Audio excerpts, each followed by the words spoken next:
Hey, before we get started, just remember this episode brought to our patrons like Aga Comics, Blacklist OG, Qua, Jeremy Vasquez, Kylie Denton, Nestor Flores, Rogue Robin, Shawnee P, Soda-san over Twofer, and Video Game 75. And if you like what we do and want to see us do more, consider supporting on Patreon. You can get access to episodes early and lots of other goodies, and it will really help us out. Thanks for your support, everybody.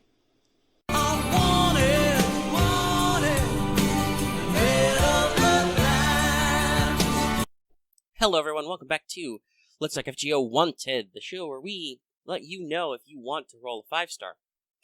Sorry, I almost felt the cough coming on. My throat and the back of my mouth are a little itchy today. It's the allergies. And if you hear me chewing gum, I'm not getting rid of it. Just keep me flowing. Okay. But hi, here, it's Wanted. We're doing the thing. A couple of people said they wanted it, funnily enough. But, yeah, we're doing Mysterious Heroine X, MHX, today. Which is based entirely on the fact that you guys said you wanted it. So if this video doesn't do goo, I'm going to stop doing you favors because you don't do anything for me. But yeah. So the reason why this one's not promptly when the banner comes out, which is usually what we do for SEO and all that stuff, was because I thought we had one already. But no, it turns out we only have MHXA. So we're going to do MHX today. And in case this is your first Let's Talk Wanted, usually we break this down into 4 sections. We talk about the characters' quote-unquote real-life history. We talk about their lore with a capital L in Fate.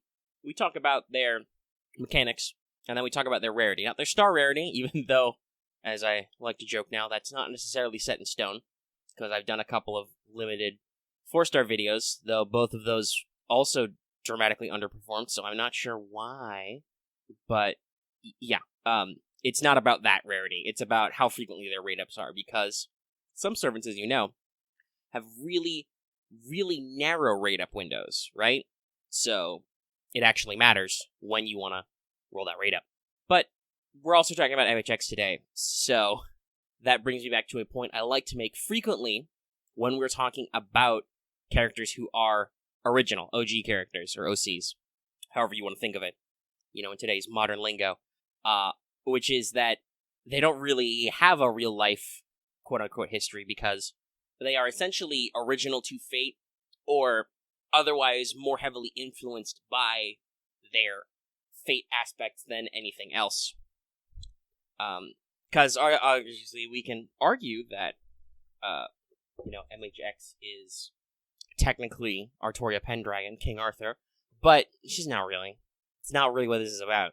So, as is usual for OCs and stuff like that, and gag characters, which MHX is, the real-life bit will be expurgated. I'm going to focus on lore and stuff. Now, technically, there is a little bit of story to have here, because MHX originates from the Tight Moon April Fool's joke, because they do one every year, which are rough, or at least they have done for a lot of years. I don't know, maybe since FGO comes out, it's all about FGO's ones. But they do these jokes every year, and one of them in the year 2013 was Back Alley Satsuki, which was a little VN thing, which I believe was supposed to be a parody of Saint Seiya, where the various low-level heroines competed to defeat the gold heroines, all 12 of them. And one of the bronzes, the protagonists, was MHX, who's come from the Servant Universe to kill all the spare Sabers, because there's too many Sabers now. And if you're curious, Back Alley Satsuki has been referenced in other places. That is where the design for Decapitating Bunny Shiki comes from, and the original origin of Magical Girl Jean, along with some other stuff, which may or may not be referenced in the future. Who knows? I'm pretty sure the outfit Nero has in it has been referenced a time or two. Anyway, it happened. So that's where MHX has originally come from. That's her original joke, is an April Fool's joke. And then we moved into other lore, history, whatever, FGO stuff. She's introduced in the original run of Saber Wars. She comes from space. She's here to kill all the Sabers. Except Lily, who is herself in the past, maybe, but also not, because it's an alternate dimension. The dimension where all Lancers have been killed and all Archers have been imprisoned except for Golden Cosmo Emperor Archer. And there's too many Sabers. So she's an anti-Saber weapon. And it's a big deal. Okay? It's a big deal. She's come to kill all the Sabers. That's why her Noble Phantasm does certain things, and why her skills do it. But mostly it's just there's too many of her. There's too many Saberfaces. She's got to get rid of them. And other than that, there's not a lot more to her. She does have a summer version, which will be appearing later this year, MHXX, who is basically herself in the future, which gets even weirder. Look forward to me doing a big summer blowout wanted. A couple of them probably for both, one for each banner. One for each new banner, because I already have a wanted Dantes, kids. It's actually really popular. I don't need to tell you to check it out, but also you can check it out again if you want. I'm not stopping you. She has an altar version, which we've also already done. Very popular, MHXA. Also very rare. And let's see. I don't know if she really shows up in a lot of other events because of her jokiness. There is obviously a sequel to Saber Wars, which I believe she will be involved in, along with Space Ishtar and other characters. But as with a lot of event characters, especially jokey ones, they don't necessarily show up in serious events. She's got a couple of cameos in other stuff. Like, was she in... I think she cameoed in the K&K collab, which we just had a rerun of. Anyway, not a big deal. You're not here for that. Presumably, if you're paying attention to this, you know her limited lore appearances. So let's talk about mechanics. So, MHX is a Gold Assassin. Her attack is pretty good. She's currently number 3 in the attack list below Shuten and Gramps. And her HP is okay. It's a little low, but it's not the bottom of the 5-star assassin block. Though that is also still a little bit shy of Shuten. But of course, they do vastly different things. So what does MHX do? Well, let's look at her core stats. So, NP charge is high. That's because she's got only 2 arts cards with 2 hits, but she has a decent number of quick hits, so she can do a decent amount of NP generation on her own. Has that high on defensive. Star generation is pretty good, especially once we account for some other stuff, but she is an assassin, so that's pretty typical. And star weight is also middling, pretty typical for an assassin. It's not super high, but it's not super low either. She does have the star attribute. And all, because she's from space, by the way, which does also mean that she is one of those who is not take bonus damage from enemy Elish. And also, she is still a Saberface, so she's weak to herself. It's funny that way. Because, well, yeah. First, let's talk about the deck really quick. That's Quick, Arts, Buster. High extra and quick hits, pretty low Buster and Arts, but hopefully, AAQ or AQQ with an extra would do you decent gen. And assassins can have struggles with NP gen anyway, so maybe you're doing something that solves that. Who knows? Her NP is Secret Caliber, which is a quick single target, which does bonus damage to Saberfaces, which is what I was referencing. And of course, being quick, it's got a lot of hit counts. It's a 12-hit attack. She does have a increase for this. I'm pretty sure that's an interlude, since it doesn't do anything special. Does she have an interlude? Is that what her interlude does? Oh, she's multiple interludes, okay. So that is one of her interludes, is to actually upgrade her NP. So, yeah, as an early game unit who was a gag character, MHX needed a lot of strengthen, some of which she's gotten already in NA, some of which she hasn't. But that's why Wanted has this format where I show you the multiple levels. It's a pretty basic NP interlude. It just ups her damage to the next multiplier and raises it overall. Quick has very good damage multipliers, which combined with a trait damage means that she can hit pretty hard. Not quite class advantage hard, but she can hit pretty hard against characters who are Saberfaces, Artoria Face, or Ultria Face, as it's called in the mechanics. Now, who is that actually good against? Like, if you're trying to double up on the extra stuff, it's, I have to admit, not super common. You're looking for mostly Berserkers or Riders, of which there's not a super excess, So it's mostly Maid Altar, Summer Saber Altar, Santa Altar, and then there's MHXA is a Berserker and a Saberface. Oh, there's also Summer Mordred, she's in there. And there's Summer, she's a Rider. And Summer Jean is a Berserker. So you don't have a lot of chances where you're going to double up, but it's still at base overcharge level. It's still, excuse me, I got a little burpee there. It's still times 1.5 damage, with Quick already being a very high damage multiplier. So you'll have a fairly robust damage against characters who are Saberfaces. So she's got a niche. Maybe if you don't have, a more general servant. Hold on, I'm going to move away from my microphone for a second. I have to do a thing where I tie up my gosh darned mic cord.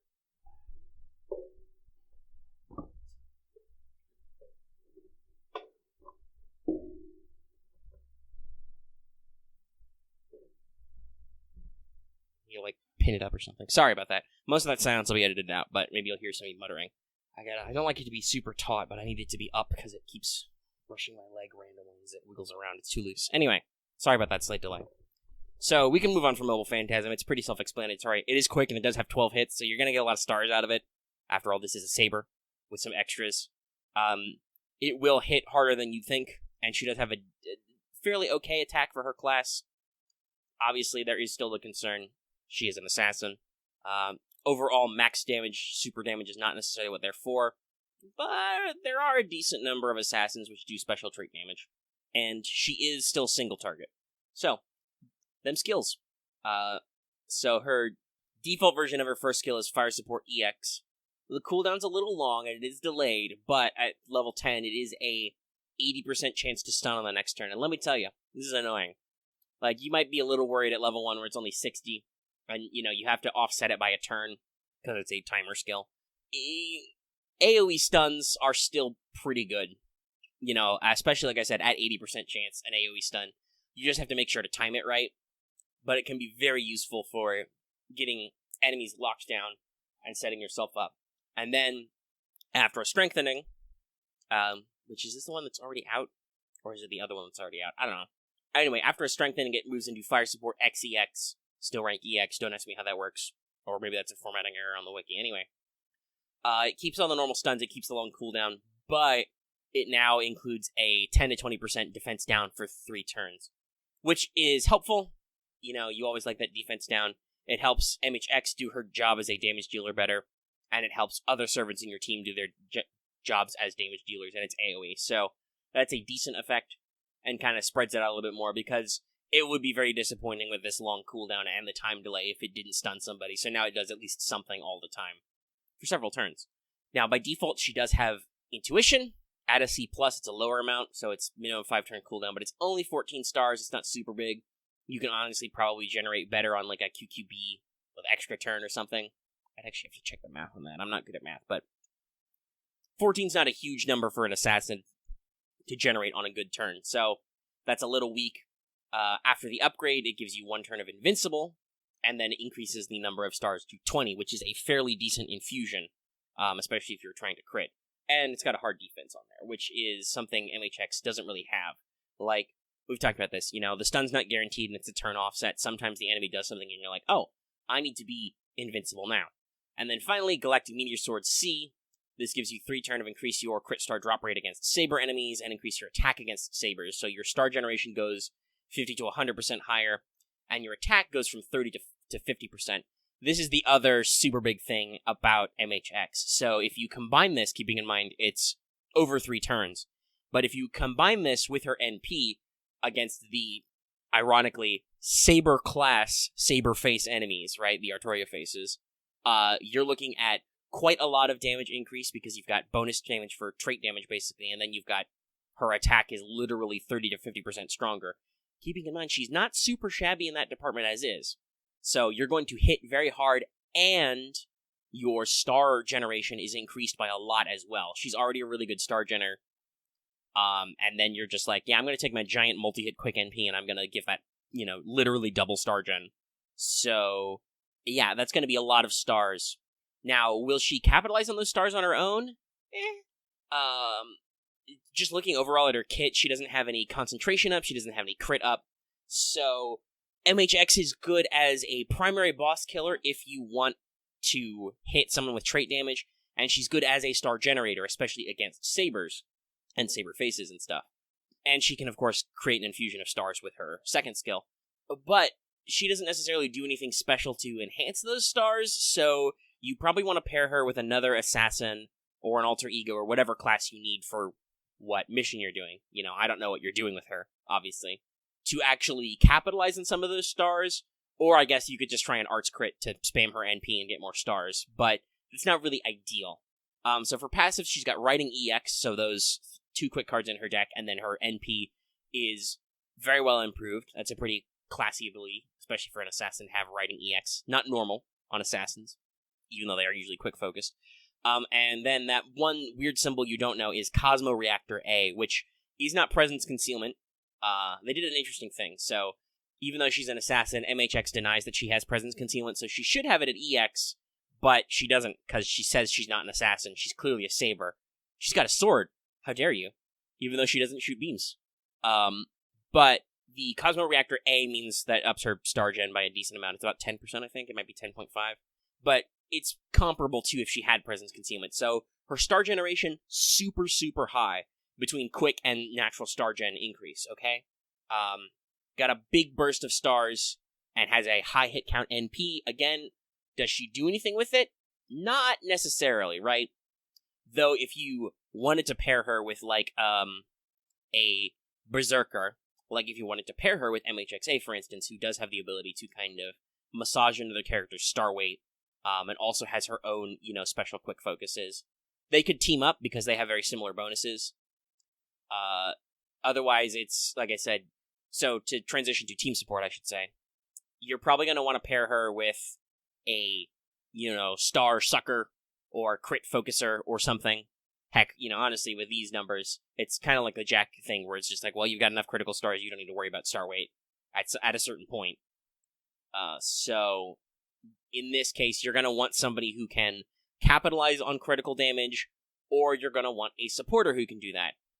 Now, Merlin is known for, with Hero Creation, doing a really big crit buff, but that's also Buster and max HP and all that stuff. It's not necessarily a one-to-one. You can make it work, and especially if MHX does get her one Buster card, that'll slap pretty hard, but it's not an ideal matchup, right? Like, Merlin covers a multitude of sins, but there are more optimal builds if you're doing Memeland stuff.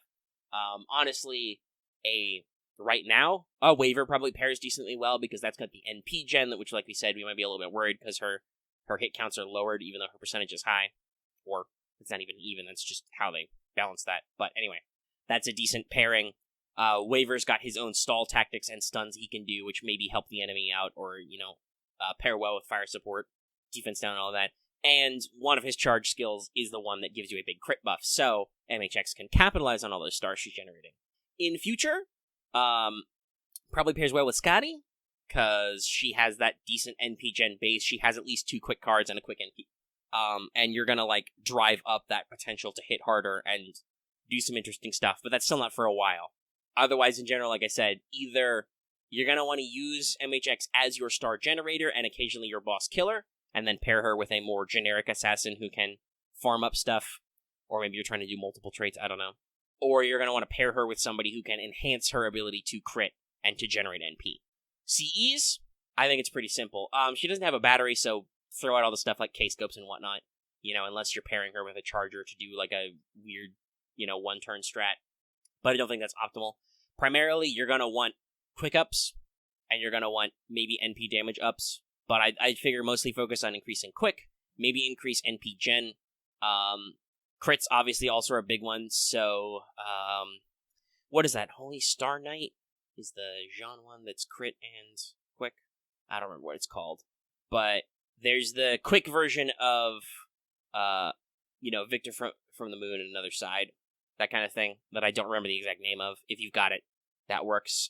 Having just gone through the K&K rerun, if you have a Decapitating Bunny, that is a very good one, because that gives MHX Pierce Invul, and also increases her quick effectiveness, because that's another thing, is because she's a big damage outputter, you're going to want to make sure she can get through any hard defenses that enemies may have, especially if you're trying to use MHX to hurt MHX, though that's a risky proposition, obviously. But in general, that's what you're looking for. You want to enhance quick, you want to enhance crits, and maybe you want something like that Pierce Invul effect. Other than that, go nuts. So, let's talk about Rarity. How rare is the MHX? Well, so I think overall she's had a couple extras in North America. Yes, okay. So she was in last year's Thanksgiving, 2019, as a bonus. That was only exclusive to English server, global, basically. So that's helpful. We may get bonus rate-ups in the future. However, as of right now, the only rate-ups she has had in JP was original Saber Wars, the Saber Wars rerun, and then the Saber Wars 2 pre-release campaign, which obviously is just before some brand new servants. So, yeah, you're gonna wanna keep an eye on guaranteed lucky bag summons, and keep an eye out on Thanksgivings and New Year's for extra MHX appearances. Even though she's been quite frequently a bonus servant in a couple of places. Because that's another thing, actually, I should have mentioned that earlier before. She was a major component of Summer 2, which is going to get a rerun. That's one of her big appearances. Oh, is she also in some Guda Guda? She gets a couple bonuses in Guda Guda events. Maybe she's in more than I think. They like to slip her in occasionally to assault new Sabers, you know? But yeah, so she's a pretty rare servant, and obviously there's a little bit of TLC in there. You know, she has 3 whole buffs between an NP interlude and 2 strengthening quests to buff up that stuff. But it does help her kind of perform on a little more even keel compared to other big-name assassins. So if you've got her already and are wondering what to do with her, or you want to get her, wink wink, hopefully this helped. And hopefully you watched this video. Just saying. But yeah, so we'll, I guess I'll see you in future Wanted. Next up, you should keep an eye out for Lost Belt Wanteds. Yes. And, you know, other stuff. Be sure to tune into Let's Hug FGO and all that stuff. And keep an eye out for future videos. So we'll be back with you with more Wanted. If you're watching this video on YouTube, be sure to give it a like. If you liked it. If you have any comments, leave them in the comment section down below. Helps engagement and all that stuff. Or you can hit up our Discord. That link, as always, is in the description or on our channel page. And, of course, if you're new here and haven't already, please subscribe to our channel so you can always get the latest Wanted videos, get our news desk releases, get our flagship podcast, Let's Talk Fate Grind Order, which is a weekly podcast all about FGO and news and other stuff. And even if you're already subscribed, considering that bell for notifications so you always know when we post a new video or when we stream or anything like that. Helpful little alerts. And, yeah, of course, like it says at the front of the show, consider supporting us on Patreon. You can get access to episodes early and lots of other goodies, and it really helps us out. And, alright, like I said, I will see you guys in the next video, whatever form that takes. Just, remember to watch out for those darned dirty Sabers. This is a joke.